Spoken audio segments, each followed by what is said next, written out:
Hi, everyone. Welcome to another episode of Thoughtful Thursdays with Vanessa. I am Vanessa Parra-Moreno, social media coach from Monterey County, and I help coaches, consultants, content creators, and salespeople new to video attract ideal clients on their social media platforms.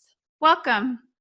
So today I wanted to share a little story that happened to me when I first graduated from college during the recession. So like many people during the recession, it was very difficult to find a job or a position that paid decently well or that was related to your field of study. And I remember graduating and being the first from my family to graduate from a four-year university. I was really excited and I was ready to conquer the world and to grow my career in marketing. And like many new recently graduated students, I went on many interviews, but there was one interview that stood out to me. So I had applied for a marketing coordinator position. I was excited to interview for this position for a tech company in the Bay Area. I researched the company, made sure my resume looked nice and professional. I thought of questions that they could possibly ask me so I knew how to answer. I had questions ready to ask them so they would know that I was really serious and interested in the position. So I remember that day I walked in, I introduced myself, and I shook the marketing manager's hand. And the first thing he told me was, "Hey, Vanessa, I went on LinkedIn and I noticed that you didn't have a LinkedIn account. Is that true?" And when he asked me that, honestly, I didn't know how to respond or what to think. And I said, "Oh, no, I don't have a LinkedIn account." And he told me, "How do you expect to be in the marketing industry and use all these different social media tools like all these tools like social media and you not even use them for your own personal brand?" Well, I know what you're probably thinking. Yeah, I didn't get the job. So right after that interview, yes, I felt sad and disappointed. But the first thing I did was create a LinkedIn account.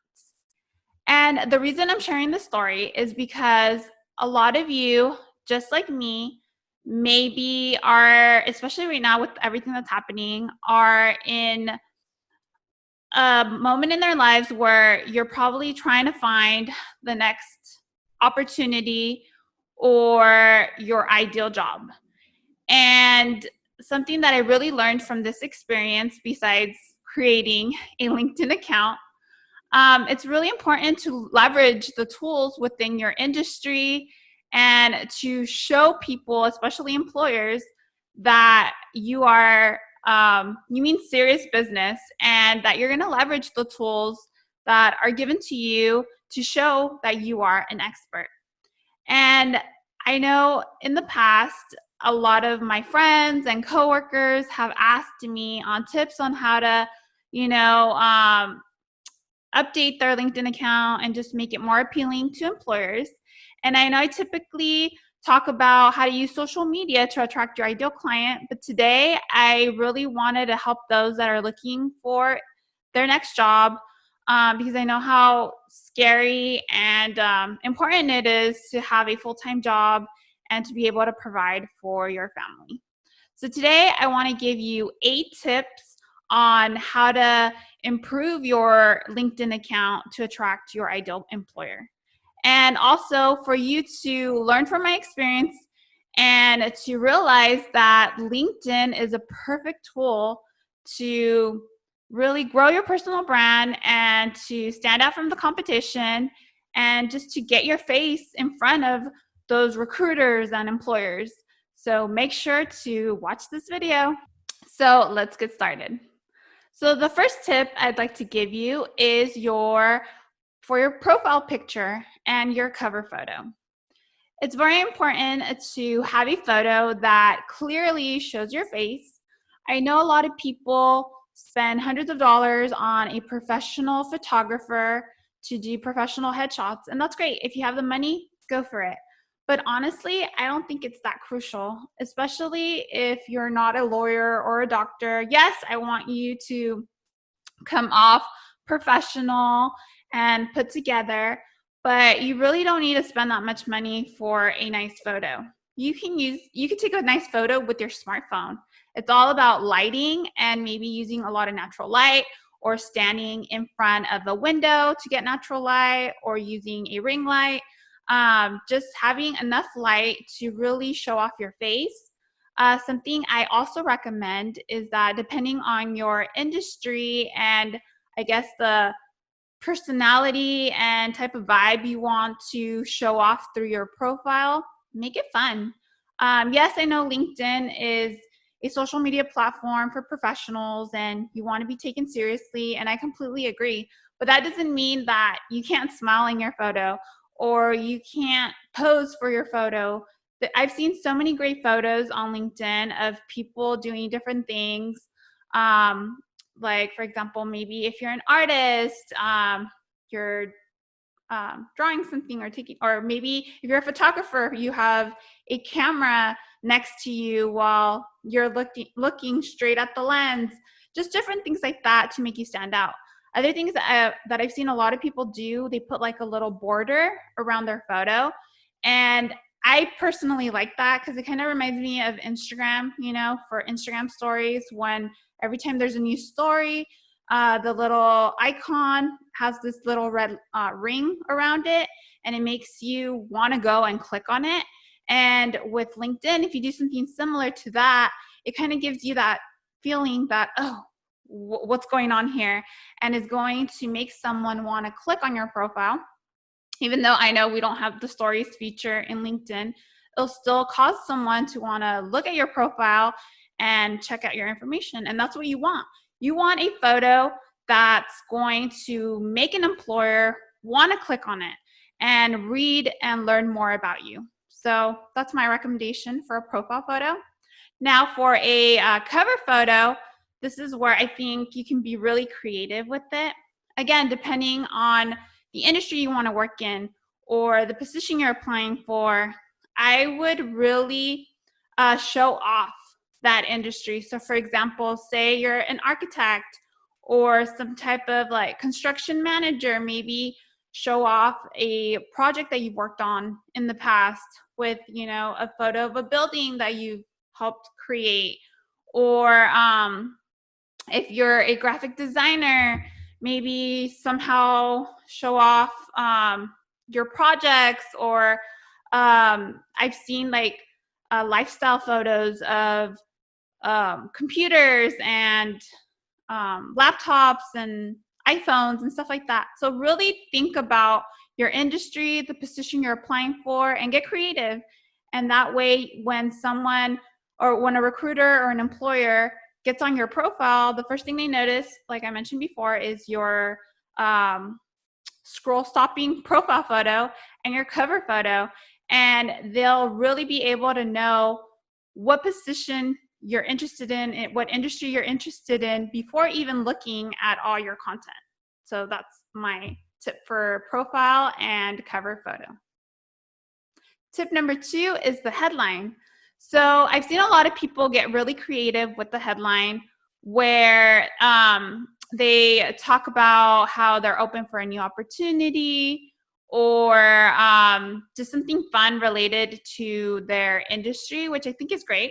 However, something that I think a lot of people don't realize is that headline, you should optimize it so you can get more eyeballs on your profile.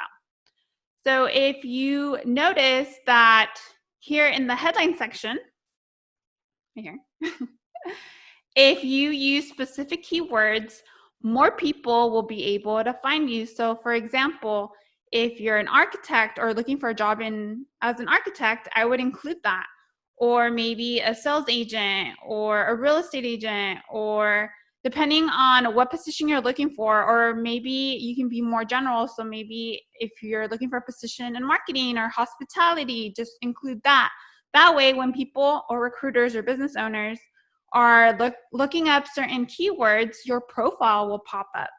And so that's another way to really get more people, more employers and recruiters to look at your profile. So tip number 3 is the About section. So in the About section, it's pretty much a summary where you can be very precise and to the point, letting a future employer or recruiter know that you're open for a new opportunity, your expertise in a certain industry, and just to inform them of maybe any awards or accomplishments that you've gotten in the past with previous employers.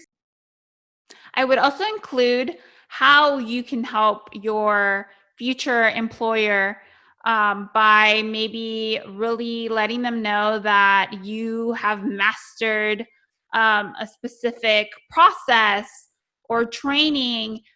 For example, maybe you know how to save money in a specific department or a specific item, or you can mentor 50 plus employees.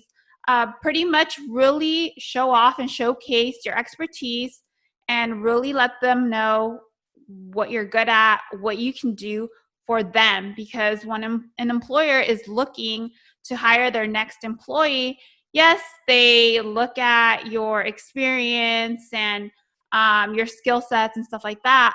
But what they really want to know is, what can you bring to the table? What are you going to do to help help this company or business grow in a specific area, or help solve a specific problem that they're facing? And that's why they need your expertise to help them get there. Tip number 4 on the experience section. Yes, it's very important to include previous employers and your job titles and dates and stuff like that. But something that I notice that a lot of people aren't doing is that they're not including links or photos or different things like that of projects that they've done in the past that they're able to share to the public. That way you're showing off your expertise, like your portfolio or different projects that you're able to show off without breaking any like confidential clauses or anything like that.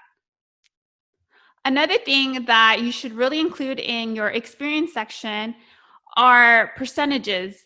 And when I say percentages, really describing what you've done for your previous employer. So, for example, maybe you're a safety manager.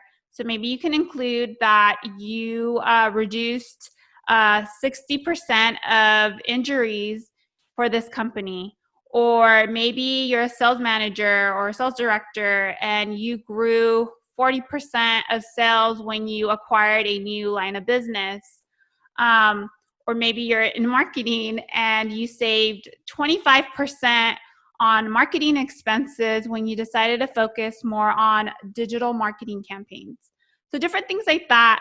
I know at times you can't really share a lot of confidential, actual sales or numbers or anything like that, but you can use percentages just to really show to the employer or recruiter the different impacts and different things you've done for previous employers, and how when every time you get hired, you're able to make a difference in that company. Tip number 5, connect with HR managers or with business owners related to companies that you're really interested in working with. That's very important, because when you connect with them, don't necessarily send them your resume. I mean, you can, especially right now. I know a lot of people are trying to look for their next job, but anytime, connect with them. That way they're able to see which I'll go into my next tip, anything that you post, and they will be able to follow you and get to know you a little bit better, because they'll be able to see all the type of content that you're posting. And you can form great relationships with them by sending them emails and asking questions and different things like that. And that's very important to form these strong relationships with all these HR managers or recruiters or business owners, because then when a position that is closely aligned with your skill sets opens up, they're going to think about you as a potential candidate. And then tip number 6, share relevant content related to your industry or to the position that you're applying for. Share articles, share someone's post, or you create content that's related to your industry and share about your experience and different things that you've learned either through school, through past employers, through, I don't know, projects, through different positions that you've been in. It's really important to show off your expertise with all this different content. And again, because you are connected with these HR managers and recruiters and business owners, they'll see that you know what you're talking about and that you are knowledgeable when it comes to their industry and their business. And tip number 7, leverage the article tool within LinkedIn. So a lot of people don't leverage it. So if you're unfamiliar with it, the article tool is pretty much another word for a blog. And I know a lot of you might think, I'm not a writer, I don't know what to write, or different things like that. But in reality, first of all, I can create a whole nother video on blogs. But blogs don't need to be long. It's just really straight to the point, or you can even do bullet points on a specific topic or thought or just something related to your industry. So maybe there's a trending topic that's going on right now related to your industry or to the market you're applying for. Write something about it and give your opinion or your feedback or something like that and share it to your LinkedIn account. You'll be surprised how many people will be able to find and read your article and really get to know you and maybe start following you. And hey, you never know, your next employer might be, a few clicks away. So why not leverage that tool? And then tip number 8, create videos. So you knew I was going to talk about that. You really want to stand out from the competition. And I know right now, especially during this pandemic, a bunch of people are competing for the same position that you're applying for. And I know it could be intimidating and frustrating not getting an interview or interviewing like crazy and not getting the position that you know that you're right for, that you're excited to get and want to work for that specific company. But at the same time, because I've had positions in the past where I've been a recruiter and I've worked in HR and in hiring and stuff like that, these people are doing the best that they can. They're getting all these resumes, getting all this information. And I know at times it could be difficult to decide on a specific person to fill a specific position. So anything you can do to stand out from the competition, to show your expertise, your knowledge, do it. And honestly, the best way to do that is through video. And that's something that I teach in my coaching program, where you should really leverage video to grow your personal brand. And yes, I know I focus more on businesses, but that's something that anyone should consider, especially if you're looking for a new job. You should really use video to show off your personality, show off your expertise, and just to get more traction to your page, to your LinkedIn account. And that way, more people will know about you. And anytime there's a position that's vacant, they'll think of you because you will be top of mind because you're constantly posting on LinkedIn. Well, everyone, I hope you enjoyed all these tips, and I want to wish you the best on your job hunt. I know it's a very tedious and frustrating process, but I have faith in you that you will get your position that you're looking for and you'll be able to provide for your family. Well, I hope all these tips helped you, and in the meantime, make sure to keep following me and listening to more episodes of Thoughtful Thursdays with Vanessa. If there's any specific content related to social media or topics or anything like that you would like for me to answer, please feel free to message me or connect with me, and leave a comment below if you liked this video. Well, till next time, bye.